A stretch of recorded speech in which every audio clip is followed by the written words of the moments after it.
ଅଗ୍ରଗତି ଯାତ୍ରାରେ ପ୍ରତ୍ୟେକ ନାଗରିକ ଏବଂ ନିରପେକ୍ଷ ଏବଂ ସମ୍ମାନଜନକ ସ୍ଥାନ ପାଇପାରିବେ। କିନ୍ତୁ ମୁଁ ଅତ୍ୟନ୍ତ ଦୁଃଖିତ ଯେ ଆଜି ମଧ୍ୟ ରାଜ୍ୟରେ 6 ଲକ୍ଷରୁ ଅଧିକ ଯୋଗ୍ୟ ସାମାଜିକ ସୁରକ୍ଷା ପେନସନରୁ ବଞ୍ଚିତ ଅଛନ୍ତି। ସମସ୍ତ ଯୋଗ୍ୟତା ପୂରଣ କରିଥିବା ସତ୍ତ୍ୱେ ଏହି ସୁବିଧା ପାଇବା ପାଇଁ ସେମାନଙ୍କୁ ଅପେକ୍ଷା କରିବାକୁ ପଡୁଛି।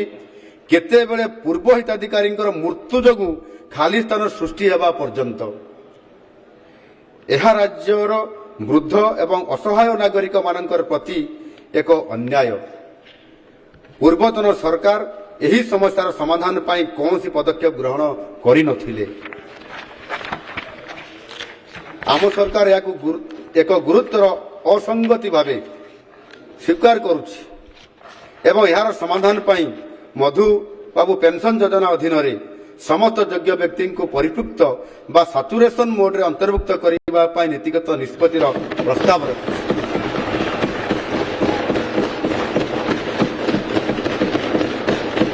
ଆମେ ତୁରନ୍ତ ବାଦ ପଡ଼ିଥିବା 6 ଲକ୍ଷରୁ ଅଧିକ ଯୋଗ୍ୟ ବ୍ୟକ୍ତିଙ୍କୁ ସାମାଜିକ ସୁରକ୍ଷା ପେନସନ ପ୍ରଦାନ କରିବୁ।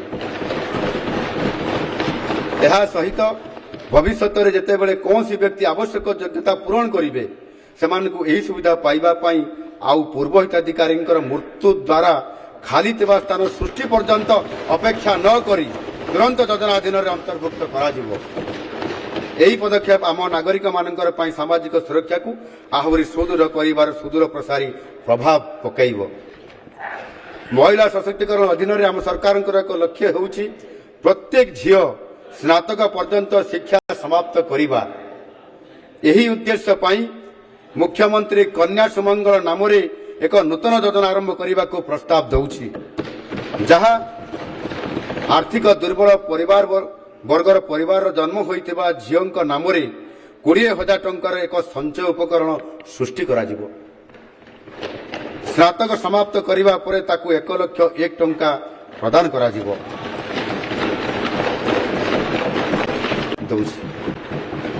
ଆହୁରି ମଧ୍ୟ 9ଟି ଜିଲ୍ଲାର 30ଟି ସ୍ଥାନାନ୍ତରଣ ପ୍ରବଣ ବ୍ଲକରେ ଡିଷ୍ଟ୍ରେସ ମାଇଗ୍ରେସନକୁ ରୋକିବା ପାଇଁ 2026-27 ଆର୍ଥିକ ବର୍ଷ ପାଇଁ MGNREGSକୁ ଅତିରିକ୍ତ ରାଜ୍ୟ ସହାୟତା ଅଧୀନରେ 400 କୋଟି ଟଙ୍କା ବ୍ୟୟବରାଦରେ ପ୍ରସ୍ତାବ ରଖିଛି।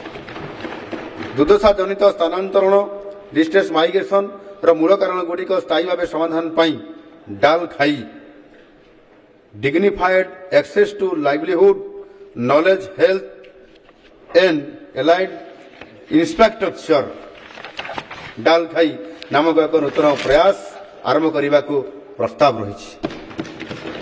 ଏହି ପ୍ରୟାସ ମାଧ୍ୟମରେ ବିଭିନ୍ନ ବିଭାଗ ମାଧ୍ୟମରେ ସମନ୍ୱୟକୁ ସୁଦୃଢ଼ କରି ସ୍ଥାୟୀ ଓ ସୁରକ୍ଷିତ ଜୀବିକା ସୃଷ୍ଟି କରାଯିବ। ମୁଖ୍ୟମନ୍ତ୍ରୀ ଜନଜାତି ଜୀବିକା ମିଶନ MMJJM ର ଦ୍ୱିତୀୟ ପର୍ଯ୍ୟାୟ ଭାବେ 2026-27 ଆର୍ଥିକ ବର୍ଷରୁ MMJJM 2.0 କାର୍ଯ୍ୟକାରୀ ହେବ। ଏହା କୃଷି ଏବଂ ଅଣକୃଷି ଭିତ୍ତିକ ଜୀବିକା ଉତ୍ପାଦନ କ୍ଲଷ୍ଟରକୁ ପ୍ରୋତ୍ସାହିତ କରି ରାଜ୍ୟର ସମସ୍ତ ଆଦିବାସୀ ଉପଯୋଜନା TSP ବ୍ଲକ ଏବଂ ମାଇକ୍ରୋ ପ୍ରୋଜେକ୍ଟ ଅଞ୍ଚଳରେ ଆଦିବାସୀ ଏବଂ PBTG ପରିବାରର ଆୟ ବୃଦ୍ଧି ଏବଂ ସାମଗ୍ରିକ କଲ୍ୟାଣ କରିବାକୁ ଲକ୍ଷ୍ୟ ରଖିଛି।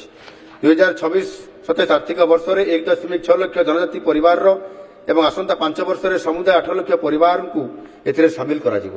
2026-27 ବଜେଟ୍ ଆକଳନରେ MMJJM ଅଧୀନରେ 150 କୋଟି ଟଙ୍କା ବ୍ୟୟବରାଦର ପ୍ରସ୍ତାବ ରହିଛି।